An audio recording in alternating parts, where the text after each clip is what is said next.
편지. 사랑하는 벗에게 우리 함께 우리의 내적인 자아의 모습을 성찰해보세. 시간은 우리를 떠밀고 있고 우리는 스스로의 삶에 책임을 져야만 한다네.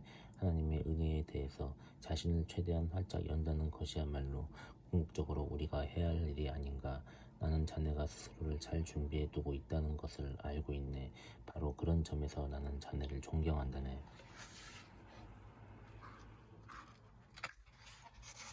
첫 번째 편지. 하나님의 거룩한 임재. 사랑하는 벗에게 오늘은 하나님의 임재를 통해 놀라운 결과들과 지속적인 도움을 얻은 우리 형제들 가운데 한 명의 여러 가지 생각들을 자네와 함께 나누고 싶네. 여기서 그 형제란 바로 로렌스 형제 자신을 두고 하는 말이 아닐까 생각된다. 그의 겸손이 그로 하여금 자신을 제3자화 하게 했을 것이다. 장장 40년이 넘는 동안 이 형제의 주된 관심은 가능한 한 하나님 가까이 머무는 것이었다네. 그는 하나님께서 싫어하실 만한 것이라면 그 어떤 것도 행하지도 말하지도 생각하지도 않고자 했다네. 이유란 별다른 게 아니었네. 하나님의 순전하신 사랑에 대한 자신의 감사를 표현하고 싶을 뿐이었지. 또 하나님은 그런 감사 정도가 아니라 그 이상이라도 영원토록 합당하신 분이 아니시던가. 이 형제는 하나님의 거룩하신 임재에 완전히 점점 배어들어가 매사를 그것에만 의뢰하여 그분의 도우심을 입어 살아간다네.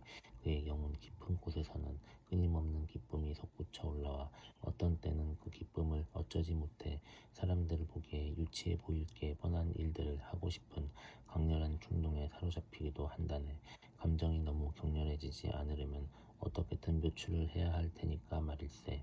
혹 어쩌다 그가 이 거룩한 임재로부터 조금이라도 벗어나면 하나님께서 성령을 통하여 즉시 그에게 그것을 알려오신다네. 그런 일은 종종 분주하게 일하느라 정신이 없을 때 일어나곤 한다네.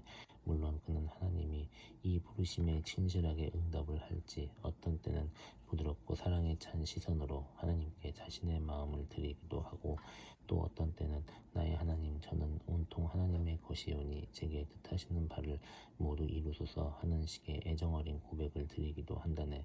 그러면 사랑의 하나님은 이내 그의 영혼에 다시 임하사 그에게 다시 쉼을 주시며 그가 드린 그 몇 마디의 고백에 마냥 흐뭇해하시고 기뻐하신다네.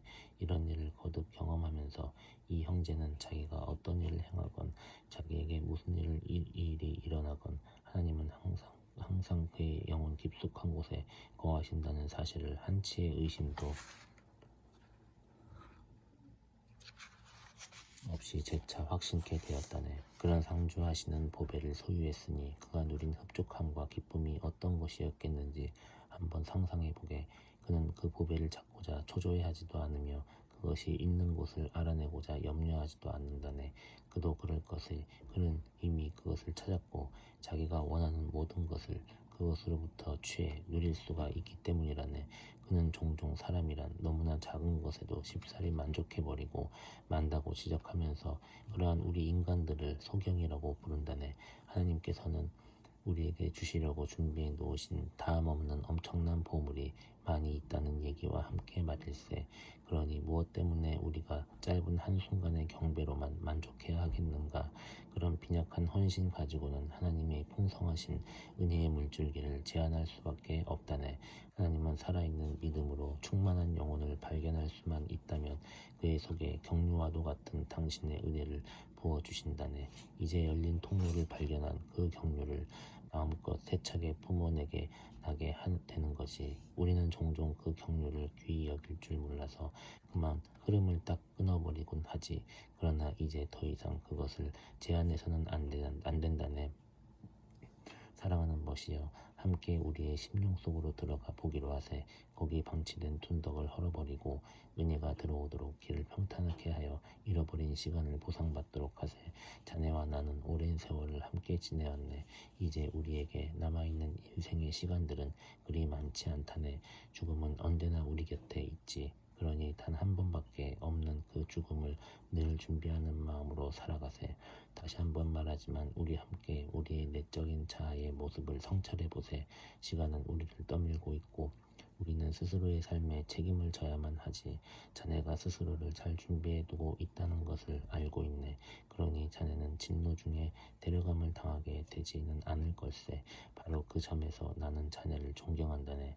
하나님의 은혜에 대하여 자신을 최대한 활짝 연다는 것이야말로 궁극적으로 우리가 해야 할 일이기 때문이라네. 하지만 여기서 만족하지 않고 우리는 끊임없이 하나님의 성령 안으로 걸어가야만 하네. 영적인 세계에서는 진보하지 않는 것이 곧 뒤로 물러가는 것 아니던가. 자기의 영혼 안에 성령의 바람을 지닌 자들은 잠을 자고 있는 동안에도 조차려 앞으로 미끄러져 나아간다네. 만일 우리 영혼의 배가 풍랑이나 폭풍 때문에 아직도 흔들리고 있다면 우리는 줄곧 우리 안에서 쉬고 계시는 주님을 깨워야 하네. 그러면 그분이 이내 바다를 잔잔케 해주실 것이라네. 나의 사랑하는 벗이여, 지금까지 내가 이런 얘기를 자네에게 한 이유는 혹 이것이 자네가 하나님과 자네의 관계를 다시 성찰해 보는 데 도움이 될까 해서였네. 만일 어찌어찌한 이유 때문에 나는 그것이 없기를 바라지만 자신의 그런 모습이 다소 식어버린다 해도 이 형제는 분명 자신의 태도에 다시 불을 붙일 것이라네. 자네는 하나님에 대한 우리의 첫사랑과 첫 열정이 생각나는가? 이 형제 이 얘기를 하다 보니 생생하게 기억이 나는군. 자네도 마찬가지일 걸세. 세상적으로 말하면 그는 그리 유명한 사람이 아니라네. 하지만 하나님 편에서 본다면 그는 그분의 부드럽고 자상한 사랑을 받고 있는 사람이지. 우리도 그 은혜를 받을 수 있도록 서로를 위하여 진지하게 기도해 주기로 하세.